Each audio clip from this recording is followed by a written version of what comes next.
안녕하세요. 허브경제TV입니다. 오늘 볼 종목은요, SK바이오팜을 좀 보도록 하겠습니다. 일단은 지금 시장이 좀 밀려 내려갔는데, 요 하락하는 주기가 좀 빨라지고 있는 것 같아요. 그쵸?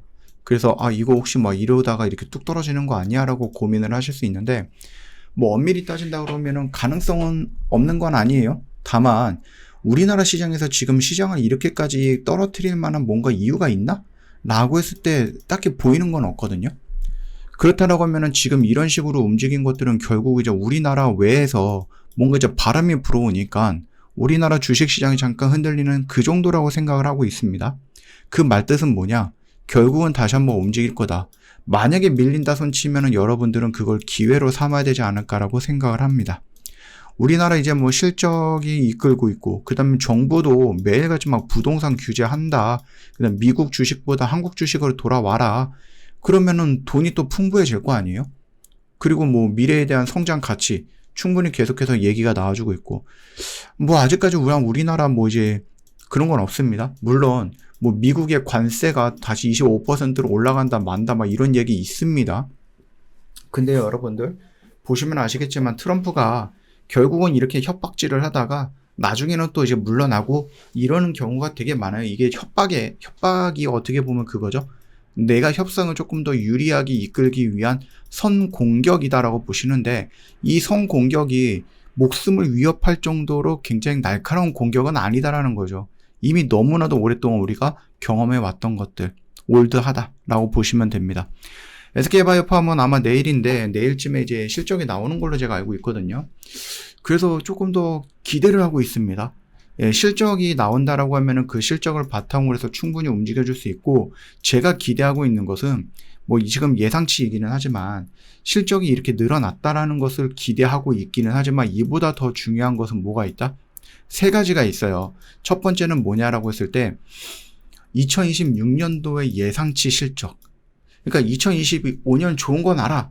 근데 내년에도, 그러니까 올해에도 좋을까라는 부분, 얼마만큼이나 성장할까라는 기대감, 그거가 하나가 있고요. 두 번째는 뭐다? 방사성 의약품에 대한 임상에 대한 진행. 그래서 올해 임상 1상이 아마 진행이 될 거예요. 그리고 거기에 뭐 중간 결과치가 빠르게 나와주면 좋기는 하겠죠. 내년 정도가 되면 아마 임상 1상에 대한 좀 결과치가 나와주지 않을까 뭐 이런 생각을 하는데, 어찌되었던 간에 세노마메이트 하나만 믿고 가는 SK바이오팜이 드디어 목숨 걸고 할 새로운 세노마메이트, 제2의 세노마메이트를 찾아서 그거에 집중을 한다. 지금 임상 들어가기 전인데도 불구하고 1조 6천억이라는 어마어마한 돈을 좀 투자해갖고 굉장히 뭐하고 있다? 집중하고 있다라는 거죠. 이거에 대한 성장성에 대한 기대감이 있고, 세 번째는 뭐다? 역시 세노마메이트.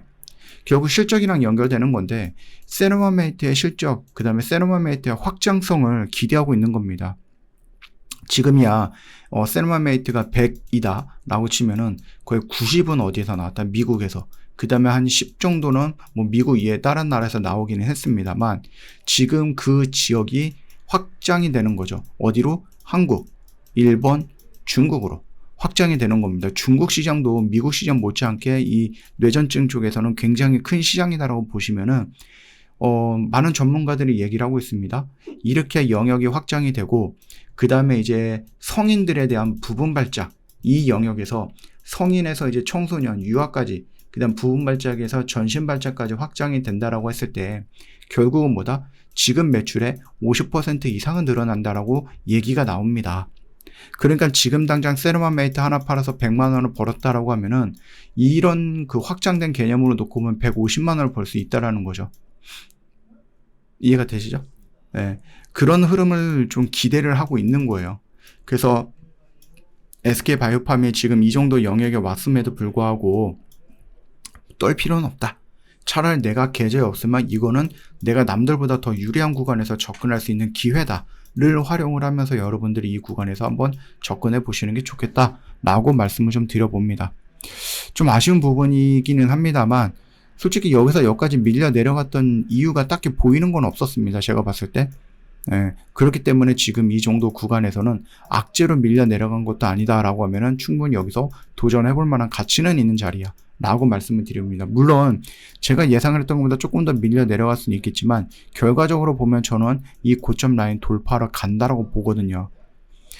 이 SK바이오팜도 나름 끼가 있어서 한번 올라가기 시작하면은요, 충분히 즐겁게 올라갑니다. 여기서도 이만큼, 여기서도 이만큼, 여기서도 이만큼, 여기서도 이만큼. 그쵸?